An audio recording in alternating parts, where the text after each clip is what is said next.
This moment in medicine is really a very exciting demonstration of how converging talents can be leveraged.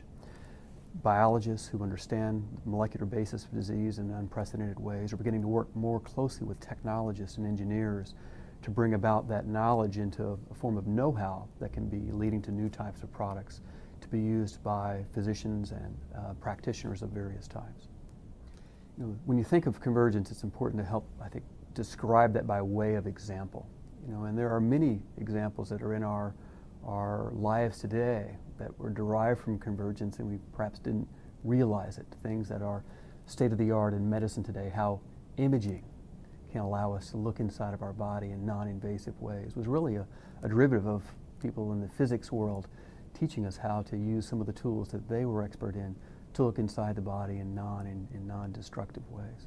But the medicine of the near term is going to be taking those sorts of examples to a much more, if you will, explicit applied state, where we'll be able to have technologies that are far less sophisticated per se, but involved in patients' lives, allowing them to monitor themselves outside of the hospital, allowing the information that's being monitored to be shared with their doctors and the healthcare system, allowing them to be able to make smarter choices about what their behavior might be changed to include to increase wellness. Our efforts are really about changing the way in which cancer treatment is managed. The disease, generally called cancer, can be thought about to be sort of intervene, if you will, in a number of different new ways. We certainly want to get to the point where we can prevent cancer from happening at all. Being able to prevent it is certainly one of our long-term goals.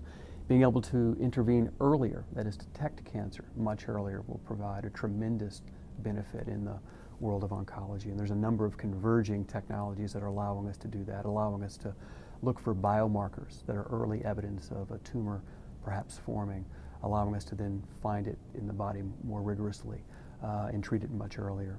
There are certainly ways in which we're beginning to get more sophisticated in our understanding of what's uniquely distinct about an individual patient's tumor and be able to treat them far more specifically based on converging understanding of the genetic basis of their disease with our ability to tailor new types of treatments that are specifically designed, built frankly, to be able to be specifically useful in that particular patient, not people generally, but very specifically to what their disease represents as in terms of vulnerabilities.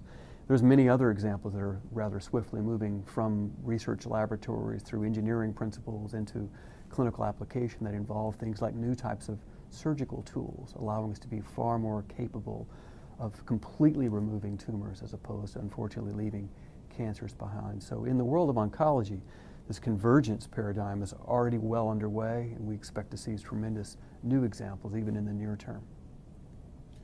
Convergence as if you will, as an action is about people. It's about people interacting who otherwise might not have interacted before, understanding a problem in their own sort of way and then working together to find a way to collaborate to bring about some type of solution. One of the key barriers to that, obviously, is the ability for them to know each other in the first instance, to know of shared interests. So organizational models that can bring people together, explore general problems and overlap skill sets to develop new ways in which people can collaborate are very important components of what make convergence work. Certainly there's important elements of providing funding so that those unusually, if you will, designed projects can in some cases be handicapped to be in terms of getting funding. So having mechanisms by which those types of converging projects can seek funding is an important component of what has to also happen.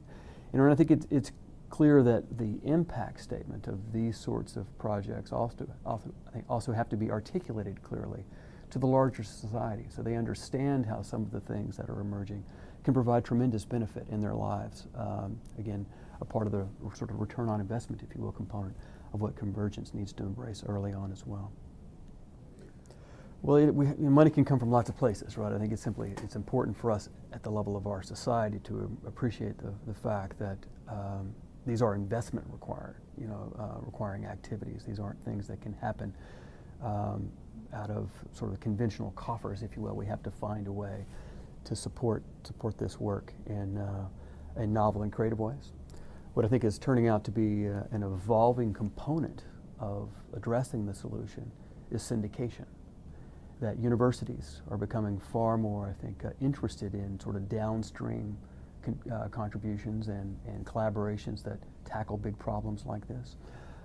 It's becoming more and more important for us to teach that type of activity as well. So the training activities that we're so typically focused on, I think, are benefiting from the fact that we're becoming, in some cases, interested in more of the applied downstream activities, along with the fundamental research that has to take place every day. And other entities are getting more and more involved in this kind of syndication of problem solving. Large foundations stepping forward, philanthropy playing a more important role than perhaps it has in the past. And other commercial sector participants are getting involved in helping us think about the development of these new types of solutions, and obviously there will be commercialization requirements for each of these things, and there's an opportunity for them to benefit in the downstream of that as well as from organizations who have historically been more on the sidelines of trying to figure out how we afford various new solutions, as well as pay for those. Insurance agencies, Medicare, Medicaid, the governmental agencies associated with supporting this type of reimbursement are also getting more and more involved in the front end of what this sort of world that we would like to see emerging, what it will really cost, and help us think about that in the early phases. So I think it is the beginning of I think a societal shift that is science-based, but very people-oriented, if you will. And I think it is about that type of outcome that a larger and larger fraction of the ecosystem is focusing on.